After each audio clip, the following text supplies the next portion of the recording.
Unraveling the mystery of how plants can grow just by adding stones. Yeah, you heard that right, stones, not fertilizer.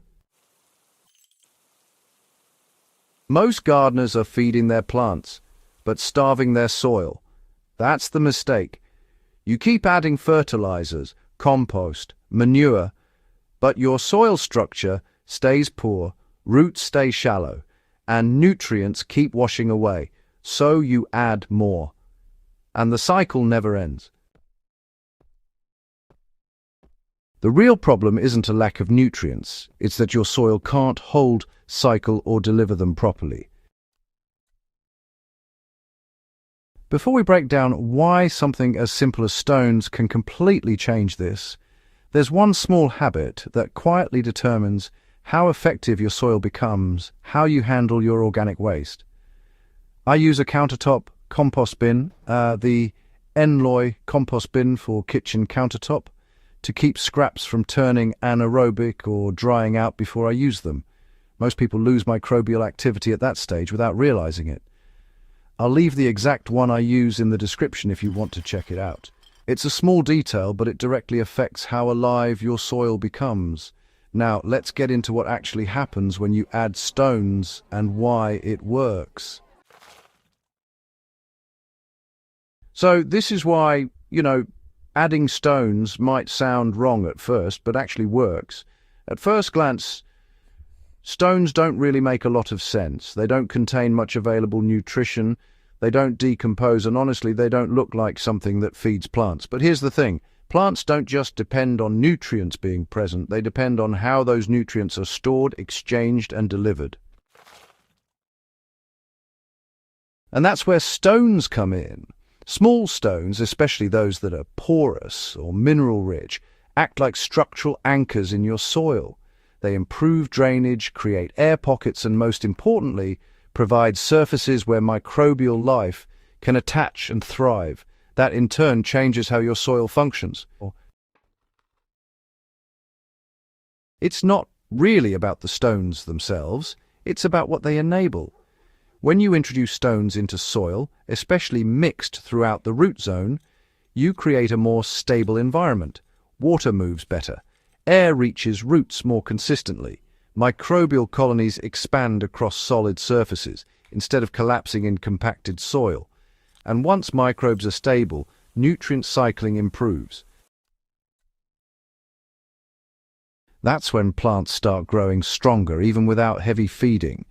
In one of my raised beds, I mixed in a layer of small gravel and crushed rock into the top 15 centimeters of soil.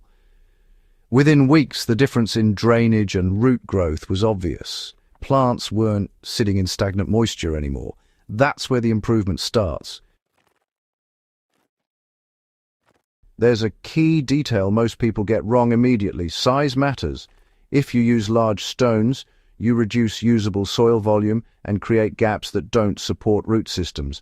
If you use very fine material, you risk compaction.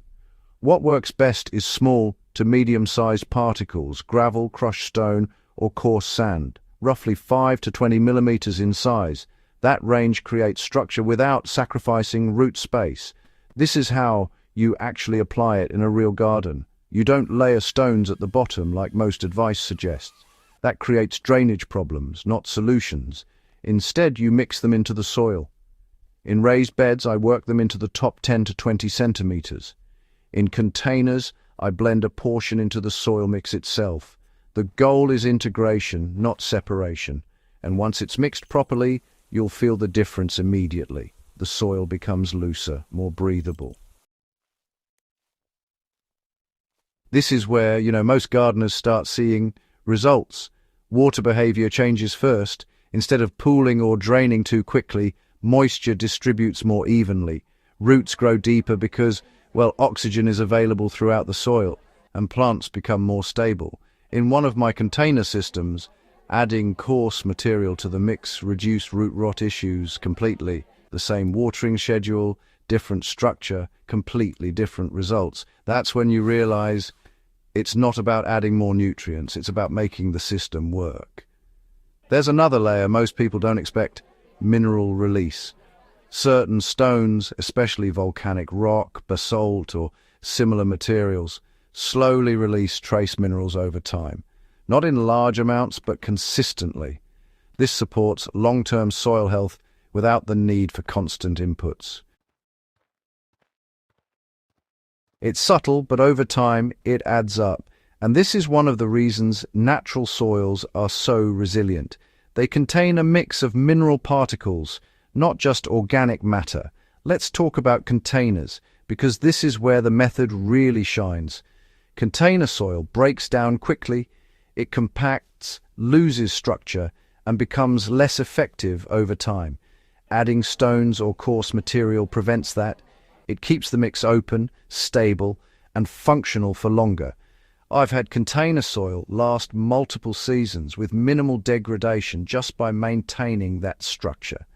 That's a major advantage. This also changes how you think about watering.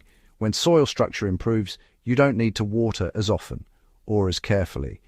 The system becomes more forgiving. Water distributes evenly, excess drains properly, and roots stay healthy. That reduces stress on plants, and less stress means better growth and higher yields. There's a mistake here that can undo everything. Adding stones without organic matter, structure alone isn't enough. You still need organic inputs to feed microbial life. The stones create the environment, but biology drives the system. That's why combining this method with consistent organic feeding works best. Even small amounts make a difference. This method works across different growing systems. In backyard gardens, it improves soil structure and long-term fertility. In raised beds, it prevents compaction and stabilizes moisture. In containers, it extends the life of your soil mix. Even in hydroponic systems, the idea of providing stable surfaces for root interaction applies, though the materials are different. Different systems, same principle. Structure supports life. If you want to push this method even further, do this one thing. Use a mix of materials. Instead of one type of stone, combine different sizes and types. This creates a more complex structure. More surfaces, better airflow, more stable moisture retention. It's a small adjustment, but it improves results noticeably. This is the part most gardeners miss completely. Soil isn't just a nutrient source, it's a physical system. When structure is wrong, everything else struggles, no matter how much you add. When structure is right, everything becomes easier. Plants access nutrients more efficiently, water behaves predictably, growth stabilizes. And that's when you stop needing constant inputs. Final thoughts. If you've been relying on fertilizers and still not getting consistent results, it's not always about adding more. Sometimes it's about fixing the foundation. Adding stones isn't a shortcut, it's a structural upgrade. And once your soil works properly, plants respond immediately. If this helped, subscribe to the channel. This is the kind of practical, experience-driven gardening that actually delivers results. And if you know someone constantly adding fertilizers without fixing their soil, share this with them. It might completely change how they grow.